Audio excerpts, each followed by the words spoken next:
Henry, this way. This way. You're absolved.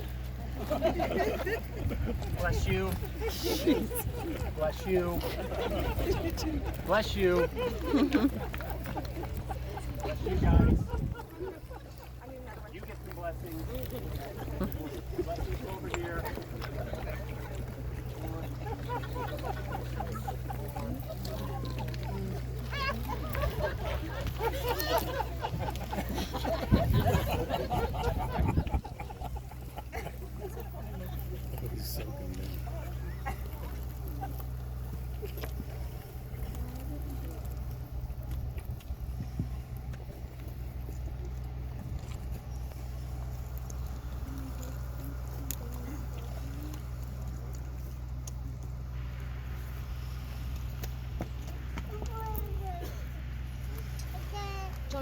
Jonah, this way.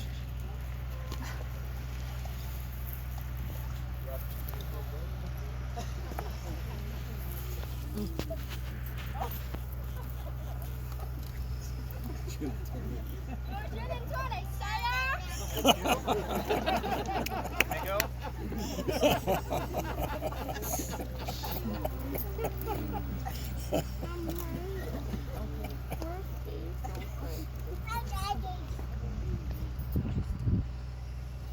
Billy Steely me dominoes.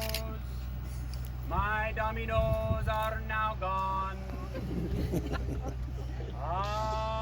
Amen. Named Billy is a domino thief. Please be seated.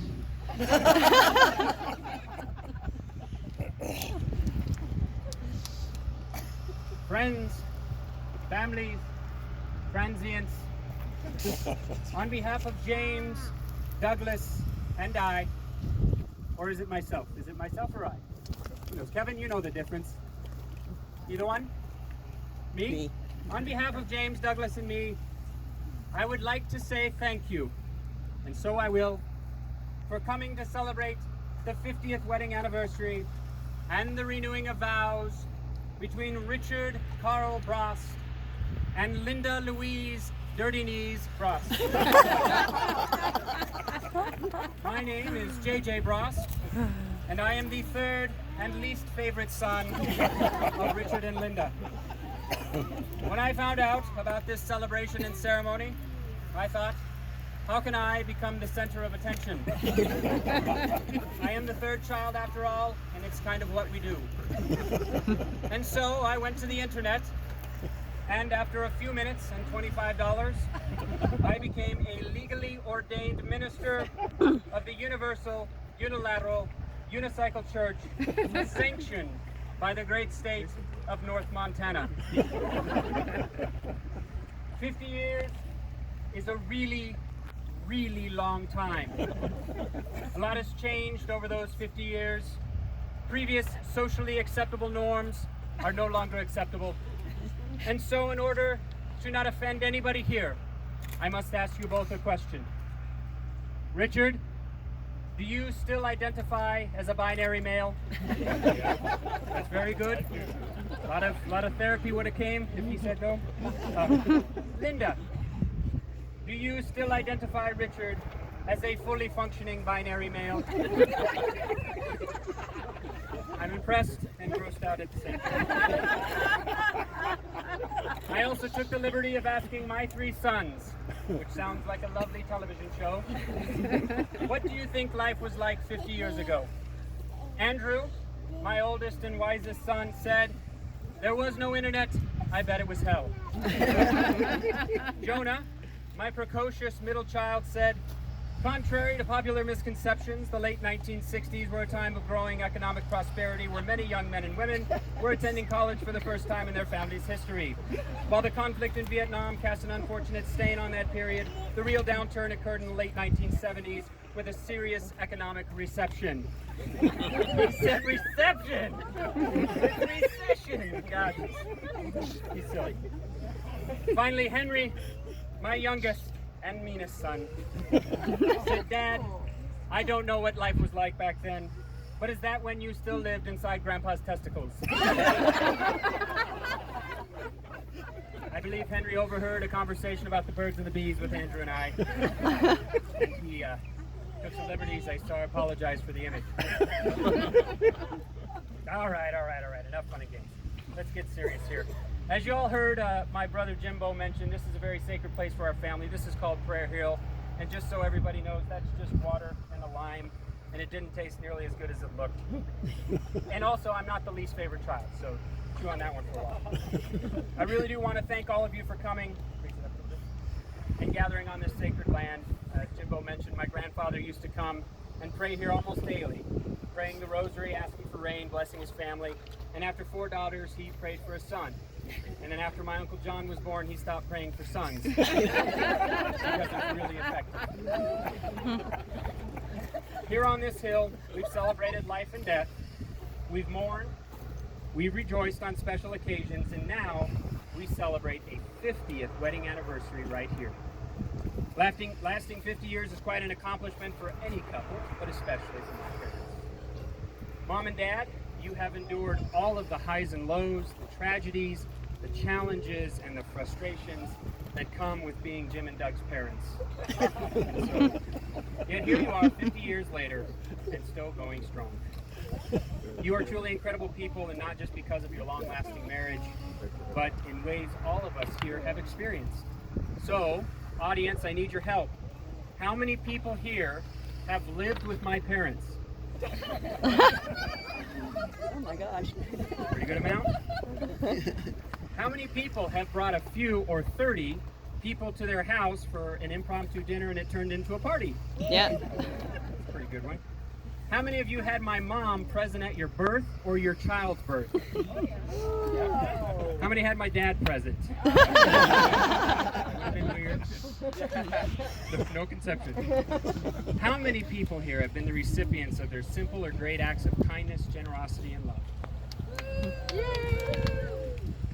Not saying you guys are perfect, but damn, you've made a great influence, a hugely positive influence on all the people here, and so many more that couldn't be here, which they will. So in all sincerity, thank you so much. Thank you for your love and your kindness, your tolerance and patience with us boys over the years. Thank you for your tile work, Dad.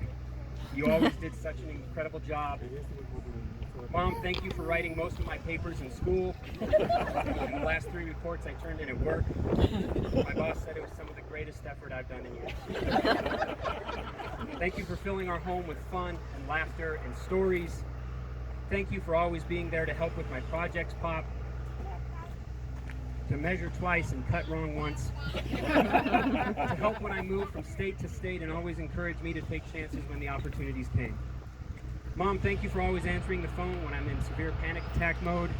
You've helped me overcome countless anxiety attacks and reassured me that everything was going to be okay. Plus, I know most of the women here have relied on your expertise during their pregnancies. So thank you for all of your wisdom and guidance and unwavering support. Thank you for the deep conversations on faith and morals. Thank you for teaching us to be strong but gentle, caring men. I don't know many people that are stronger or more intimidating than my dad, but I learned a lot from how you treat even the drug trafficking criminal or the illegal alien with human dignity and respect. You learned everything you need to know about a man by the way he treats the least of us. And I don't hold it against you that you popped that guy in the head with the mag light.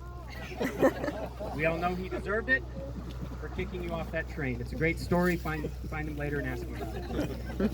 Thank you for never repairing the side gate in our Chandler house. It was heavy, it was awkward, and a pain to open. But that daily struggle helped me to become the man I am today, who sits at a desk and never lifts anything heavier than 2 pounds. Thank you for the vacations, the camping trips, the one time you took us to Disneyland, and like the 6 times you took the grandkids.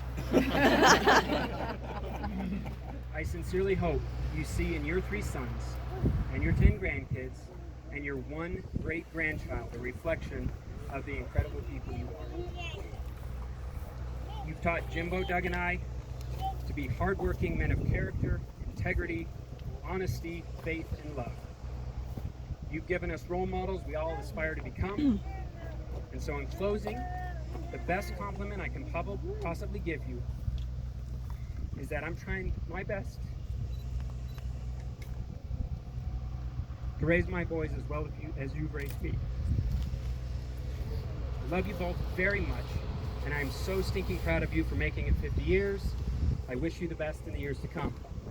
Now, as I understand it, you wrote down some vows. Would you like to recite them now?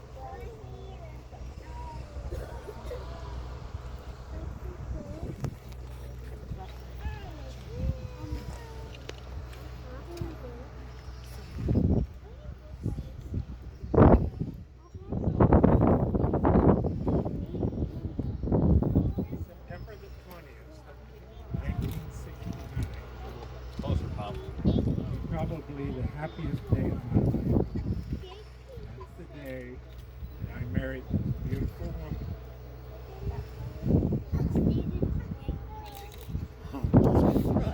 Standing next to me now.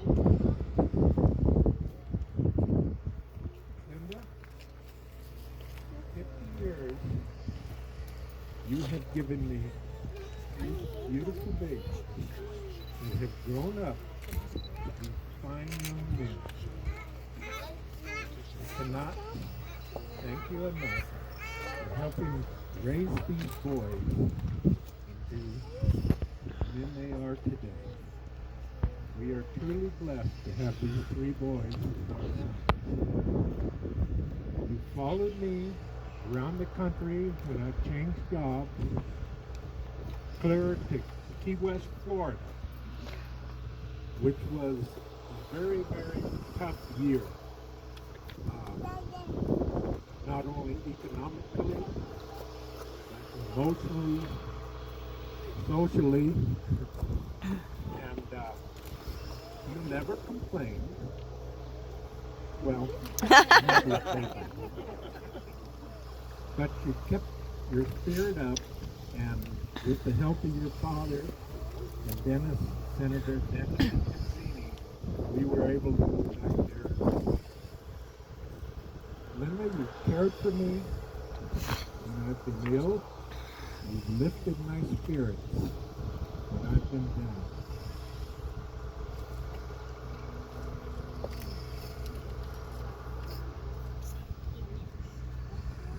But most of all, you taught me faith. Faith that I did not have before.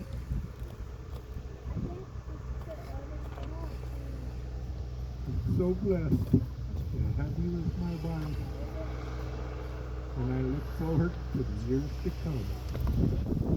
Thank you for letting me be part of your life.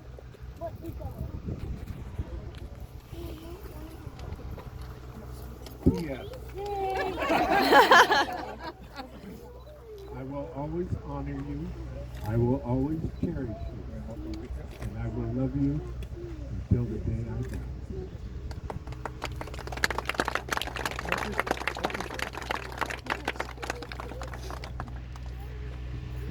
Years ago, when I said I do, I thought we would ride off into the sunset and have a nice life. And never did I imagine the adventure that awaited. With all of the moves many times back and forth, our 3 sons, who ultimately brought us 3 incredibly wonderful daughters-in-law. They are beautiful, they are kind, loving, and they have brought so many blessings to this family, along with the grandchildren and our great-grandchild. 50 years ago, I put a nice shiny ring on your finger. And it stayed there. We never took it off until a couple of months ago when somebody in the ER decided it needed to be cut off. Well, I've had it. It's not quite as shiny, but it is back in one piece. So I'm going to put it back here where it belongs. Baby. All I love for the rest of my life.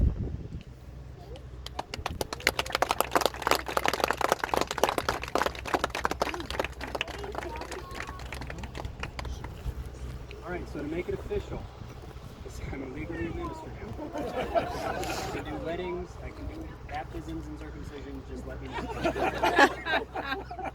Richard, do you still take Linda to be your lawfully wedded wife, to have and to hold in sickness and in health, as long as you both shall live?